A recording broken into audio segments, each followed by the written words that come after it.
Hello and welcome, my dreamers, to our last week together as we explore dreaming technology, dreaming tech, and devices that are both on the market and off the market, and also secret and to some regard, and also dream engineering, which is becoming quite an interesting field and I think very, very important for us to talk about today. Let's jump in. I'd like to discuss two very important technologies that are being used in most dream devices. And then I'll go into a list of some different things that are on the market and looking specifically at one or two of those.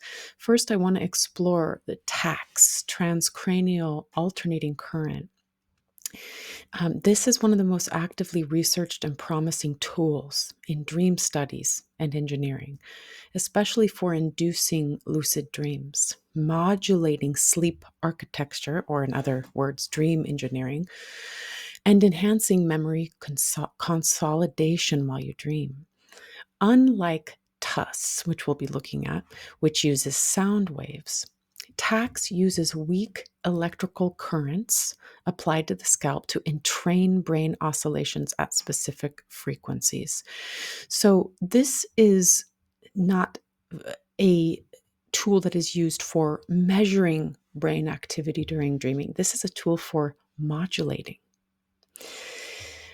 These are some more information about how it does this. It applies low intensity alternating currents to the scalp and delivered at specific frequencies to interact with and influence brain waves. Theta is used often for memory encoding and early sleep, alpha or hypnagogia, and a kind of calm focus comes in, and beta gamma for REM sleep, lucidity, and cognitive integration.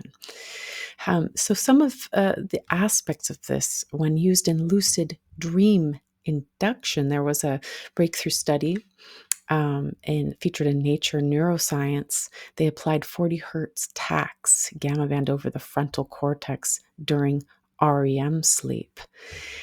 And it significantly increased lucidity and self-awareness in dreamers. And this was back in 2014.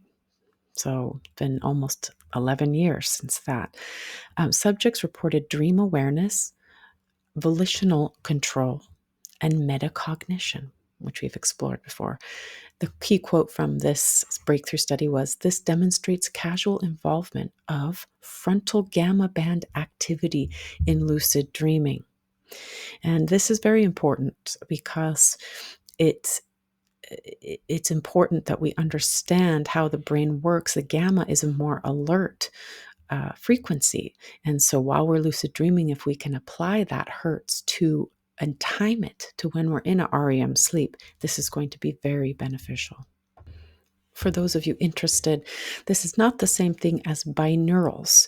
The TACs are a weak electrical current applied directly to the scalp, whereas the binaural beats are an audio illusion using two slightly different frequencies in each ear. The TACS uses electrodes on the head, and the binaural is for audio. It's just interesting thought, but it's both using different frequencies to help you access different states.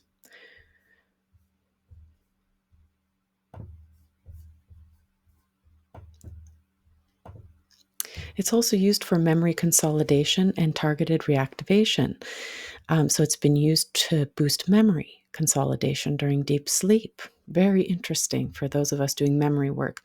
And it also has been used to enhance task performance upon waking. So there's been a lot of interest in using the dream state to enhance our learning capabilities, to practice in our dream world what we're going to achieve the next day, or if we're trying to solve a problem, we can access the problem or activity in our sleep. So very interesting research. It's often paired with TMR, targeted memory reactivation, which we'll be speaking about, playing specific sounds during sleep that pair with earlier learning tasks. And we'll be looking at that in a bit more depth. Modulating REM and NREM sleep architecture. It extends or shortens REM cycles. So again, we're modulating here. We're artificially modulating cycles. It can enhance sleep spindles, which is important for memory, and it can increase dream recall via prefrontal cortex engagement, which we have. If you've been noticing, there's a theme of this prefrontal cortex being a very important part for lucid dreaming and also memory recall. It's also used in closed loop dream systems. So I'm going to speak a little bit about this. It's very important. A closed loop system continuously reads your brain signals, usually via EEG, which we'll be looking at. And it adjusts its output based on those signals. So there's some ethics concerned here because you are subject to a machine that is reading your brain signals and then giving you outputs, but you're not in a conscious state to say yes or no. So some ethics come up. Well, we'll look at that. Some advanced research setups with closed loop tacks, which monitor sleep phase in real time, deliver stimulation only during specific brain states like REM, and they can entrain the brain into desired oscillatory states, reinforcing dream awareness or lucidity. Now, so this can be used for great things, but there are some ethical concerns. Closed loop ethics. So this was something that popped up, and I noticed there was some heated debate over it as I was reading. These are some of the issues. Consent and autonomy. Informed consent becomes tricky if a person is unconscious or dreaming. Can someone truly consent to interventions that alter their subconscious experiences, especially while asleep? With military or institutional use, consent can become coerced or opaque. So this is about getting consent. This is a big issue because this technology can also be used in different ways, not just in a lab, but could be given to it could influence a much wider group of people in the civilian life as well. Manipulation of thought and emotion. If dreams are engineered, who controls the content? Could emotional regulation or dream reprogramming be used to alter personalities, beliefs, or memories intentionally or not? And that's a big, big question. And for many of you in the disclosure field, when we talk about mind control and programming, is the dream world the next frontier to do this? Right. So surveillance and the talking about how is this data protected, who owns the data, can it be hacked, for example? It could be very, very private emotional states or traumas or desires that people don't want to be revealed. Many systems like TAX or TUS, which we'll be looking at, have peaceful applications. But it also could be used by the military or intelligence applications for behavioral conditioning, trauma manipulation, false memory implantation. I mean, this is serious, very, very serious, this tech. And isn't it interesting that it's focused around dreams in the last decades? So, and it can have an impact on your identity and your free will. If they find a tech that is able to influence our dreams in general, this is very dangerous. And then also, if they're able to do this in laboratory settings, it's just as dangerous. So very interesting thought about the closed loop ethics. There are I believe it's called open looped. Yes, open loop systems. But this becomes difficult because basically you have something that's measuring, but you don't have something that is using that measurements to then modify. But they're not as efficient, right? So there's some of the ethics concerning this. So kind of back to the tax, transcranial current. So just some off-market and institutional use. DARPA has been interested in this for dream state access, behavioral conditioning, and also enhancing learning again during sleep. I'm sure it's also been used for therapy and trying to help um, military personnel and armed forces personnel with healing and also dealing with nightmares as well. While much of this data is unpublished or classified, TMS and TACS are part of neuroadaptive interface research in defense contexts. TMS, I don't go into in depth in this presentation, but TMS is transcranial magnetic stimulation. It uses magnetic fields to stimulate specific areas of the brain. Again, it's pulsing tiny electric currents into the brain, which can either excite or inhibit neural activity. It's FDA approved and is for psychiatric disorders and is widely used in research for consciousness, memory, sleep, and dreaming. So, using these two things, they are a part of the research for these institutions. So some commercially available tax, um, uh, their neurodevice tax for research only, StarStim by Neuroelectrics, which I have not researched the specific one, but it says institutional sales only. And there's Versus Neuroscience and Halo Neuroscience, but that's more for performance training and less for dream consciousness and lucid dreaming.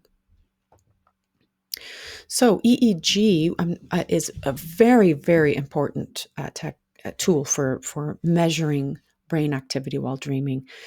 And it's a non-invasive method for recording electrical activity of the brain using electrodes placed on the scalp. It detects voltage fluctuations caused by neuronal activity, especially postsynaptic potentials from large groups of neurons firing in synchrony. Wow, that's a mouthful. But in essence, it is a measuring device. It's highly time sensitive, and it has like a millisecond scale monitoring of the brain's rhythm. So it's very important for cycling and depicting the dream activity during different sleep cycles and how it looks on a spectrograph. So it will create an actual picture for you of what your brain is doing.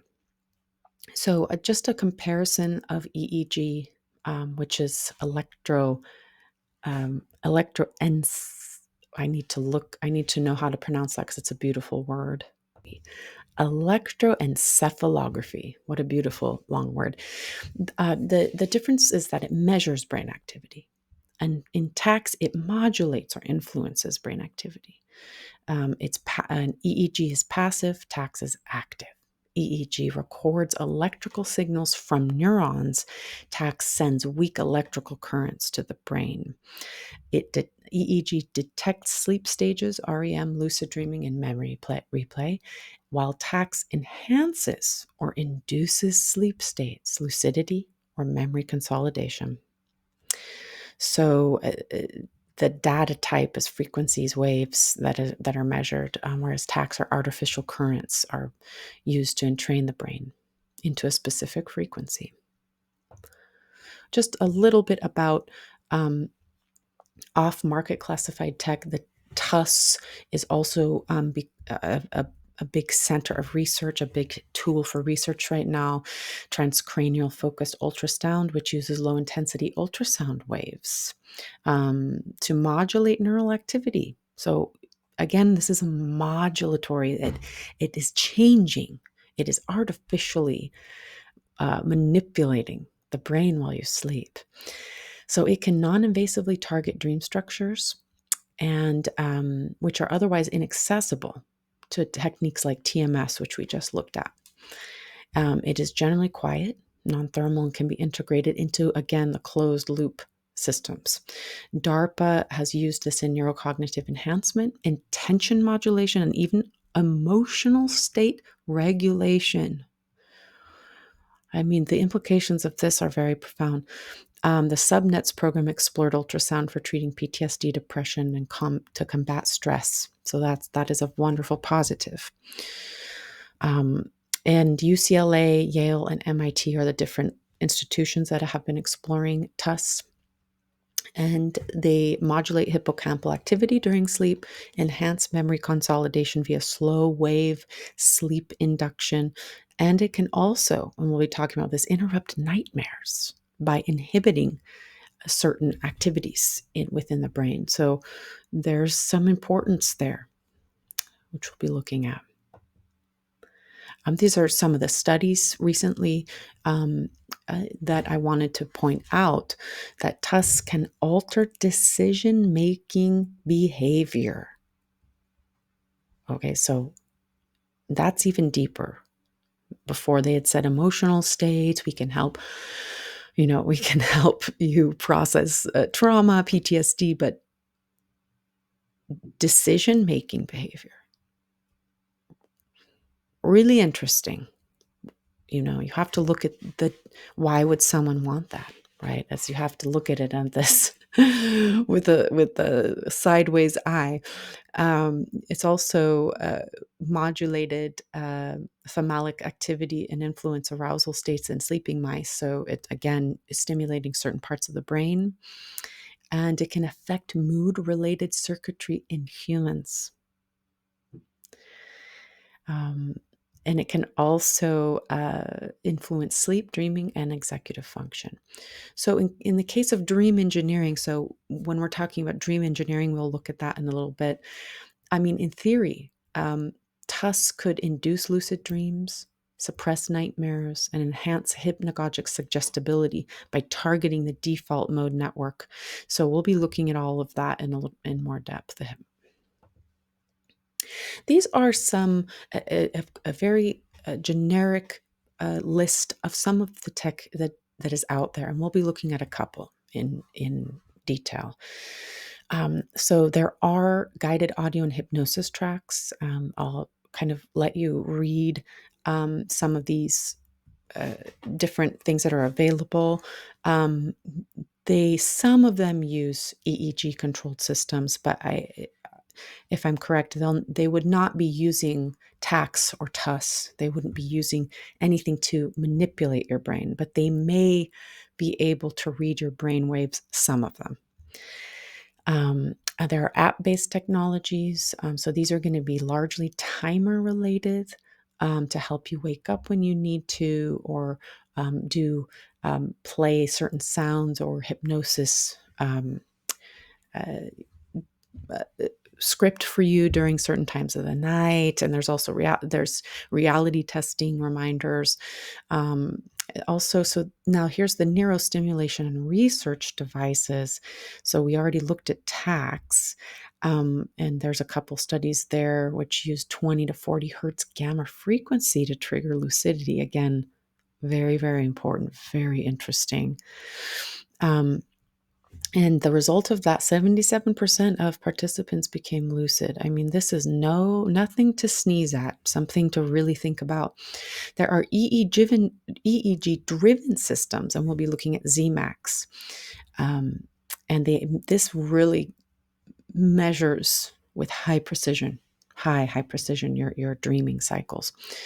And then there's dream incubation tools. So this is emerging, and this is more about modulating. So new tools are using voice recordings or sounds or smells during the hypnagogic state when you're first falling asleep.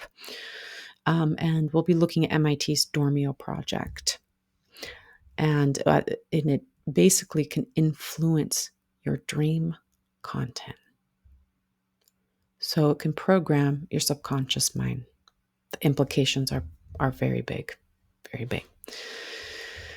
So let's hop into, and there are some sound-based binaural beats are going to be effective, and they're associated with REM and hypnagogic states. These are some different apps that I have not explored all of them, but it's worth checking out. Binaural beats are a great place and very safe. Isochronic tones are are best. You can use them, but you don't need headphones. Again, if you're ever looking for things on YouTube, please be careful. You're more vulnerable to hypnosis or subliminal scripts when you listen to binaurals or isochronics, and anyone can put any script they want underneath there, and it can really be harmful. So be careful. Use a trusted source. And then there's reality testing audio cues. These are um, audio prompts played during REM. But it requires time delivery. So this is difficult. If the machine doesn't know that you're in REM, it can be rather useless. There's also light and vibration based wearables. And among these are ZMax. We're going to look at that. Nova Dreamer was discontinued. There's a couple others, iBand and REM-E, but really there's only one that seems to cut that seems to be a cut above the rest, and that's really the only easily accessible one on the market right now. I know there are some others that were supposed to come out this year. There's funding for others, but this one is very, very backed in science and research and very, very high quality tools, and that is Hypnodyne ZMax. So it remains to be really the only device currently available that combines EEG and EOG REM detection. EOG is used to measure your eye movements, because the eye movements begin during REM and when you're dreaming. It also has programmable stimulation, so it can help you by reading using EOG and EEG. It can then stimulate you in the ways that you want when it knows that you are in a prime space to lucid dream. And then it has open API and raw data access, built-in sleep dream recording features as well. So this was information from some of the videos that are on his website. So the evolution of dream-inducing devices began with early prototypes like Stephen LaBerge's Nova Dreamer in the 1980s, which used infrared LEDs and a photodiode to detect eye movement. And it was a mask. And it was innovative, but it was prone to inaccuracies. Like the masks would shift during the night. Sensors wouldn't reliably distinguish actual eye movement. And false positives were very common. Other devices like REM Dreamer, REM-E attempted similar strategies, but these systems were often unreliable and even disruptive. So if you're delivering cues randomly throughout the night, it can disturb your natural sleep cycle and really cause a lot of problems. So he describes a few of the really key points that I wanted to put in are that he uses he says he spent 2 years figuring out why the EEG, specifically those sensors, there were somehow not quite potent enough, not effective. And so he didn't say what he figured out, but he said his EEG solved a lot of problems and that his is very, very accurate. And so his have both EEG and EOG to determine your REM sleep cycle, and it's based on actual brain waves and eye movements. So what's really interesting is that it's called night mode. When it's night mode setting, it intelligently analyzes your sleep patterns for the first few hours. Actually, I think it's the first 2 hours. So it's different every night, your sleep patterns. And so it measures the first 2 so it knows what your brain is going to do in the following hours. So then it activates later only during confirmed REM states. So if there's a question or something kind of fuzzy and you can see it on the spectrogram afterwards, it won't send you lucid dreaming cues to try and wake up in the middle. It also records this data in the spectrograms for you to see, and he teaches you how to analyze your dreams. And it offers programmable scripting underneath, heart rate monitoring, which can aid in managing nightmares. And it also has a voice dream log to capture a dream recall upon waking. Um, so it's this little band you can see on the figure at the very top. It's very, very small, very, very light, but you can press a little button if you're sleeping, if you had a really incredible dream, and it will record and send an MP3 to your computer immediately. So this is very important. And then so awaking from nightmares is very important. As I'm researching and as I'm falling more into disclosure and becoming more visible, it's become very clear to me that my dream space is really not safe from influence. And often there are times when nightmares are used or sent, and now I'm starting to theorize that they are sent from very powerful, um, I'll say, uh, forces and groups of highly trained personnel that can influence your dreams and send you nightmares, which can keep you in a paralyzed state if you're dreaming a lot of nightmares. It's very hard on your psyche. And I'm not the first to say this. I believe Randy Kramer was also doing a lot of research into this as well. But having been influenced directly by it, it would be amazing to make sure that you have a device on to protect you from getting too into a nightmare, which can also be very detrimental. So that was his specifics. There's some more information here. Um, this is more generic information. So what can be done with the device to help you enter a lucid state is that once it sees you're in an REM phase, it can send lights, flashing lights, which are very highly programmable. It can be different colors. It can be different styles. And you can choose what kind of interval you want, how much you want the lights to come, sounds, or it even vibrates, because there were a lot of studies done that vibrating can also help you realize you're dreaming, especially if you practice the sounds or vibrations, or even trigger lights flickering when you're awake, when you practice, so that you are aware that when you feel these things, you can wake up. So it's very profound.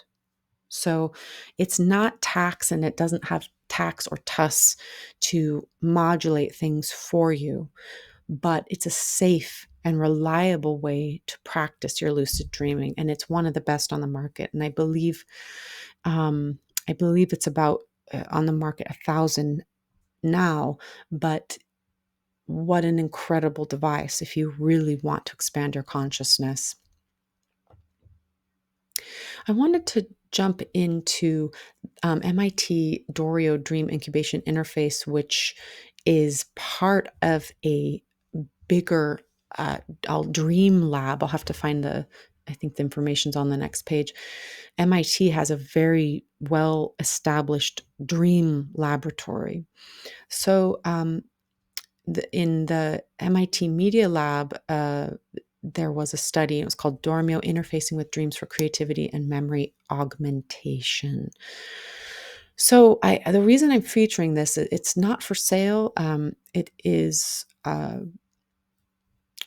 basically a research tool, but it's very profound. So it can detect when a person enters stage. So now this is studying not how to lucid dream. This is studying the benefits of the hypnagogic state in the N1, in stage 1 of sleep, when you fall asleep, and you're starting to get, remember we spoke about the hypnagogic images, right, start to come, right? It's these little flurries and very, very fragmented parts. So they're studying this, and look into it more as to why. So then they deliver a subtle auditory cue, like a word or a phrase, and they can capture and shape dream content in real time by influencing the sleeper's mental imagery. They awaken the dreamer to briefly get the content, and then they keep repeating the cycle. So in this hypnagogic state, they can use technology to influence your dreams in this state. So for the hypnagogic state detection, it uses biosignals. It's a wearable glove rather than it being on your head. It measures heart rate, muscle tone, and sleep set EEG patterns, recognizes the entry into hypnagogia, and at the right moment, it plays a pre-programmed word. This word is often incorporated into the user's immediate dream imagery. I hope you can see the profound implications of this, that you can program the subconscious mind, you can influence it with a word as you're falling into a hypnagogic state. So then there's dream logging and iteration, collecting data. It aims to explore how dream content can be shaped for cognitive, emotional, or creative outcomes. They always put creativity and creative in there to help soften our skeptical mind. Who doesn't want to become more creative, right? But when you look at what it could also be used for, it could be used for very dark things as well. It also wants to study how sleep stages relate to learning and memory consolidation, which is wonderful, and examines how the subconscious narrative construction can be harnessed for therapy or creative problem solving, which indeed it does. So this is on their website. There's many different subcategories you can look at, and it's talking about dream engineering ethics. So this is very important. I want to read it. All that being said, we don't dismiss these ethical concerns at all. Even in its current state, this technology and the targeted dream incubation methodology raises ethical considerations regarding the impacts it may have on users. For example, the process of encouraging people to dream about certain subjects may change how they consider those subjects after waking up. We do not discount some diminished capacity for resistance to new ideas presented in hypnagogia. It is also worth acknowledging that hypnagogia has been known about and used for hundreds of years, and not used for nefarious ends, as far as we are aware. To provide clarity on how this tool can be used, the dream engineering community is collectively writing a dream engineering ethic in which outline our principles as a scientific community. We acknowledge there is a fine line between using dream incubation for creative purposes and using it for manipulation, such as advertising. We have expanded on our stance on dream advertising here. Dream advertising. Dream influencing. We were pleased that the issue raised on the floor, so it's written about in law journals. So clearly, they know that their technology can be used and most likely will be used for both good and for dark purposes. The set of principles is written in response to new scientific developments that enable the direction of specific cognitive content in sleep and dreams. The rest of it's very dense, but I highlighted in turquoise. We have learned that the dream space, while it is precious and personal, is also porous and available to outside influence. Collectively, we refer to techniques that are meant to alter dreams as dream engineering. The implications could range far and wide. Techniques like this suddenly render the dreamscape a territory that is nearly synonymous with the untamed interior, subject to scientific manipulation. There is also the potential for great peril, the threat of the capture, sale, and colonization of the dreaming self in the form of data, the outsourcing of introspection, trusting sensors more than senses, and the infiltration of our most private spaces by those who may wish to harm or manipulate us. As a new area of the mind is exposed to influence, we hope to outline ethical guidelines for the creation of dream engineering techniques. So it's right there.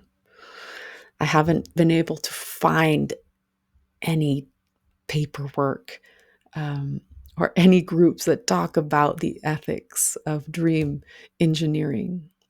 But here it is. I am not the only one who is aware that it's probably happening as we speak, which is really a large reason that I decided to create a dreaming course in the beginning to give us power, to give us control over this very personal and private space. I wanted to know why are they studying the hypnagogic state and not the lucid dreaming state? And this is very important. So the hypnagogic state we already have discussed. It's a transitional phase between wakefulness and sleep, flashes of lights, patterns, auditory snippets, tactile sensations, short bizarre images or micro dreams. They're fragmented, loosely narrated, and fleeting. Why they're important, they enhance creativity and problem solving. So in this state, it seems to be that you can do a lot of problem solving here, or you can solidify a technique or problem that you were working on that day, and then with a dream manipulation, you can do it again in your dreams, and then the next day you're much better at it. Solving problems in your sleep. It's also a gateway to lucid dreaming, and it's a therapeutic and exploratory value. But here's the key. Because the threshold state involves heightened suggestibility and integration of external cues, it's a prime time for targeted memory reactivation, incubation of ideas, and even emotional rehearsal. You are heightened in your suggestibility. You're heightened in your ability to be influenced in this state. And it's not quite so with lucid dreaming. And there's a lot of information here, but most importantly, it's characterized by elevated suggestibility, fluid thought, and mixing of sensory modalities. So they're not trying to implant and modulate in the lucid dreaming state. They are trying to modulate your dreams and influence you in the hypnagogic state.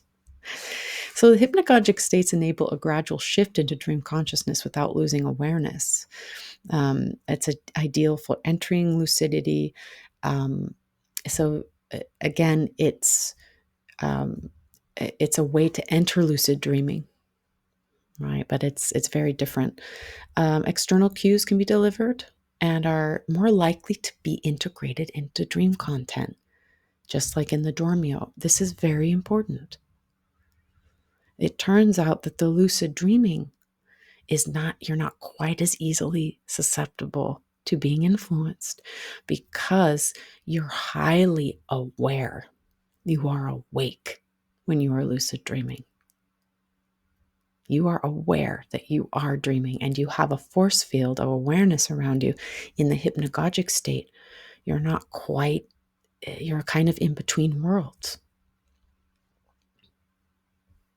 Very interesting. In general, dream engineering, just to talk about it in an outlined way, it involves the deliberate design and modulation of dreaming, shaping memories, emotion, creativity, and even nightmare resolution. by sensory stimulation, closed loop systems, and EEG wearables, etc. And again, leaders in the field are at the MIT Dream Lab. And these are the key figures there, projects. And there's also a interesting workshop that was done in 2019 and 2023. And I've put the link there because at the link, there's also access to all of their videos. So they recorded them all online, and it's very interesting. I have not watched them all, but I'll show you what the list of videos is, and it's very, very interesting. Specifically, dream engineering. Okay. And there's another website called dreamengineeringlab.com, which is in association with the MIT Dream Lab Dormio website. So they're all mixed together, all related. These were just some of the topics at the 2023. Very interesting. Dream engineering to treat nightmares, clinical applications of lucid dreaming. For me, I was very interested to watch. I will be watching it soon. Elena Chia, Virtual Lucidity, Media Archaeology of Dream Hacking. I mean, for me, this is so important for us to know. Stimulation and rhythms in dream engineering. This is also another technology called Dreammento. It was, I believe, it was supposed to come out in 2025. So I could be wrong about that, but they're talking about tech there, dream content. So talking about also relapse dreams during recovery from addiction, very interesting, and broader perspectives in dream engineering. There again, dream neurotech ethics, right? And some about dream yoga as well and other cultures. The prior year of 2019, this was their panel. Looked like Stephen LaBerge himself was on it. I mean, it's very, very incredible. And looking at a TMR to induce lucid dreams and enable this was very, so on the left side, Karen Concoli, TMR to induce lucid dreams and enable two-way communication with dreamers. I'll be watching that one. Incredible. Really incredible. And a couple others there looked very, very interesting as well. Yes. So take a look at those. Those videos are all on a Dropbox file. You can watch them. You do not have to download them. And the link, I believe, was back here. You can find it under dreamengineeringlab.com or go directly to the website above. I wanted to talk a little bit. So one of the key figures of the Dormio project was Dr. Stickgold. And I just wanted to mention him. He's very famous, well-known. He's done talks everywhere, TEDx, and anywhere that is interesting and important. He's written some wonderful books. This is When Brains Dream. I have not read it myself, but I will buy it and read it. His key concepts in his work are memory consolidation during sleep, targeted memory reactivation, and dreaming as cognitive processing. So one thing I wanted to look at was the targeted memory reactivation as well. All these things are very, very important, but he was really interested in how external cues like sounds or smells presented during sleep can reactivate specific memories. So let's jump into that, a TMR. So it's basically pairing a sensory cue with a learning experience while the subject is awake. So if you're trying to, let's see, I don't think it says here. Yes, at the very bottom, for example, people who learned a spatial memory task like a maze paired with the specific sound or smell. Then if that sound or smell was replayed during a slow wave sleep cycle, they would be able to use the dream space to fix it or to learn it or to solve it. And then the next day, they would perform better on the task, like figuring out a maze, than other participants. It's a stunning study that our dreams are very important for our learning process. And I also wondered if we're trying to work with difficult traumatic sequences, or we're trying to learn, I'm trying to have memory recall, and we're working on memory recall with a certain sound or smell while we're awake and then going to sleep, and having that smell come on or go on throughout the night so that your slow wave sleep accesses that. Could you work on your memory recall as well, or understanding what happened to you in a greater context as well? So very interesting. It's also interesting to think about the implications of again modulating your dreams, giving external cues to modulate your dreams. So at the very end, again on a very skeptical note, a very heartfelt note as well. If there is technology, such as, for many of you understand in the disclosure world, the voice of God technique, which is able to use certain frequencies beamed from different towers, different machines that can carry words and impregnate your mind with certain words or thoughts or emotions or physical responses as well. If they're able to do that when you're wide awake, what if it is profoundly more powerful when you're asleep, especially in the hypnagogic state? How do we protect ourselves? How do we boost and protect our dreaming space? This is really the next frontier, something I'm researching greatly. And please stay in touch and stay tuned on my channel, because this will be my next work, my next life's journey, is how to enhance and protect our dream space. And of course, building lucidity is such an important step, because first off, anytime we're lucid, now I understand, we are highly aware and can protect ourselves. The hypnagogic state as well can have some research about how to keep our awareness very high as we're falling asleep. What kind of technical devices can protect us from any influence coming from the outside, so that we can master this realm and have incredible outcomes of working within it in a protected way. Much love to you. Thank you for joining me on this series, and I'm looking forward to connecting and producing more in the future.